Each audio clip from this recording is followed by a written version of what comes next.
சேலம் அருகே கோரைமேட்டில் மொட்டை மாடியில் தகர மேற்கூரை கொண்ட வீட்டில் தனியாக வசித்து வந்த 65 வயது பெண் கட்டிலில் படுத்திருந்த நிலையில் உடல் கருகி உயிரிழந்துள்ளார். மின்சார ஜங்ஷன் பாக்ஸில் ஏற்பட்ட மின்கசிவால் உயிரிழப்பு ஏற்பட்டதா என போலீசார் விசாரணை நடத்தி வருகின்றனர். கூடுதல் தகவல்களை எமது செய்தியாளர் ரமேஷ் வழங்க கேட்போம். ரமேஷ், வணக்கம். இது தொடர்பான முழு விவரங்கள் என்ன? வணக்கம். சேலம் அருகே கோரிமேடு பகுதியில் தனியே வசித்து வந்த 65 வயது பெண் உடல் கருகி இறந்து கிடந்தார். இதனால் பரபரப்பு ஏற்பட்டிருக்கிறது. சேலம் அருகே உள்ளது கோரிமேடு. இங்குள்ள வெங்கடேஸ்வரா நகரில் வசித்து வந்தவர் அன்னலட்சுமி. இவருக்கு வயது 65 ஆகிறது. இவரது கணவர் ஏற்கனவே 5 வருடத்துக்கு முன் இறந்து விட்டார்.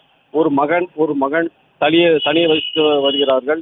இந்த நிலையில் கடந்த சில மாதங்களுக்கு முன்பு அன்னலட்சுமி காலில் அறுவை சிகிச்சை செய்து வீட்டில் படுக்க வைக்கப்பட்டிருந்தார்.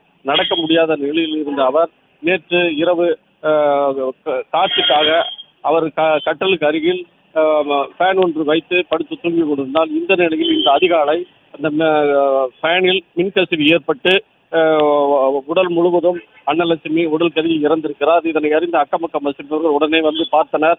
அப்போது கடும் புகை வந்து கொண்டிருந்தது. பின்னர் புகையை அணைத்த போது உடல் கருகி அன்னலட்சுமி இறந்து கிடப்பது தெரிய வந்தது. உடனே கண்ணங்குறிச்சி காவல்நிலைய போலீசாருக்கு தகவல் தெரிவித்தனர்.